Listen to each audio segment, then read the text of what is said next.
पर अवसर हमें मिला है।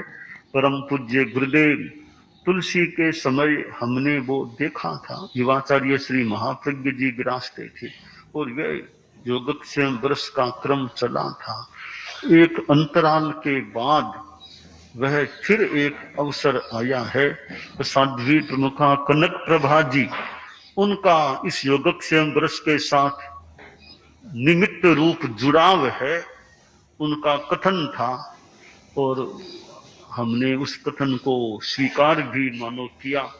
तो यह जो अभी समय हमारे सामने है, तो आगम जो है, आगम तो बहुत बढ़िया चीज है। अब एक उत्तराध्ययन है, अब उसका भी स्वाध्याय होता रहे, जिनको टाइम मिले। एक उत्तराध्ययन में कितने विषय आ गए हैं।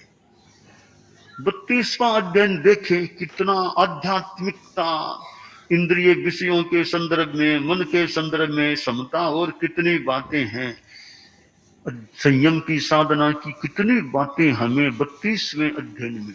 10वां अध्ययन देखो, छोटा सा अध्ययन है, एक चरण तो बार बार आ रहा है, समयम गोयम मातम। 10वें अध्ययन को याद हो, थोड़ा स्वाध्याय करते रहें या पढ़ लें, तो ये याद न रहे न हो तो चौपनियां देख देख के पढ़ लें फिर, तो कम से कम भावों में तो एक वो शुद्धता का विकास और कुछ प्रेरणा मिल सके।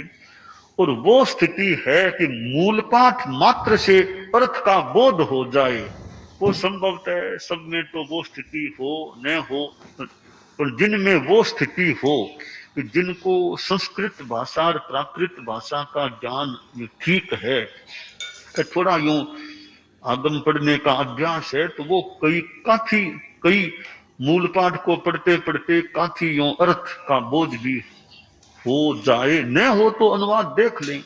बस हमारे 32 ही आगमों का अनुवाद अभी उपलब्ध नहीं है, काफी है, कईयों का है, कुछ आगम अभी जिनका अनुवाद प्रकाशित नहीं है, सामने यो नहीं है, पर कभी वो भी आ जाएगा तो और सुविधा हो सकेगी। तो जिनको वो आगम काम का जिम्मा दिया हुआ है, हम उस पर यथासंभवतया ध्यान दें कि वो कितना काम इस वर्ष में निष्ठा की तरफ आगे बढ़ सके।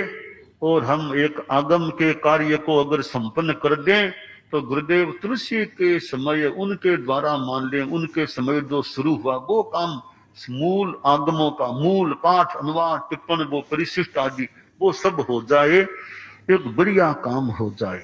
तो ये योगक्षेम वर्ष हमारे कार्य करने का भी एक महत्वपूर्ण अवसर